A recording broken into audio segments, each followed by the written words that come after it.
The ongoing story about the bailout of the big three American automakers has generated new talk that protectionism by other countries around the world is putting Detroit at a competitive disadvantage.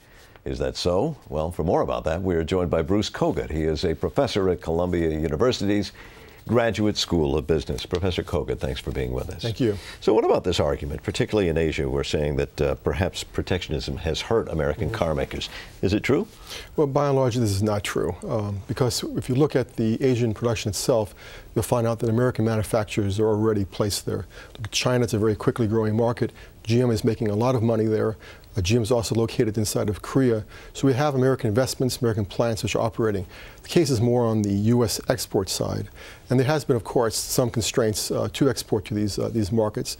Most of them are tapering down over time, but the impact upon the U.S. is not going to be very large. So if an American car is not selling well in Korea or selling well in Japan, it's not because of some sort of protectionist policy? By and large, no. I mean, you can imagine some numbers of tens of thousands of cars at best, which might increase. Even that can be debated.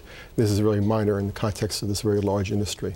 And what about the reverse? Say that the U.S. government wanted to offer some sort of protectionist policy here, maybe through tariffs, maybe through restrictions on foreign imports.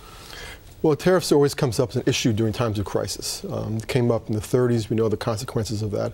It's coming up now in a number of industries. It will have, again, a minor impact, largely because most of the cars which are competing heavily against the majors are also being made in the U.S., still large imports.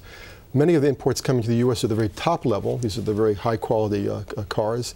And the Americans are not competing in this area anymore. So it's not, again, it's not going to be that effective. The only way out is to improve our competitivity. And what about in Europe? Do they put any sort of protectionist policies in play? Yes, and the Europeans had a longer history of protectionism than the U.S. Perhaps we're a little wiser in terms of extending this in time, but now this is largely gone as well. Their plant productivity is extremely high now. It's much better than it was 20 years ago. They're competing very well at almost all levels, except at the very low end, where you do find some manufacturers like Fiat, which are in trouble. And while I have you here quickly, the bailout package, do you think it's likely to succeed? No. I don't think it's likely to succeed in these terms. Everyone agrees that right now there's no choice in terms of providing some kind of loans to them. The recent proposals make sense. This is the idea of making the loans have some sort of warrants so that the government can have equity if things actually go well. But the truth is there's a short-run fix. There's a lot of long-run questions to be faced. Professor Kogut, thank you very much for joining us today. Thank you very much.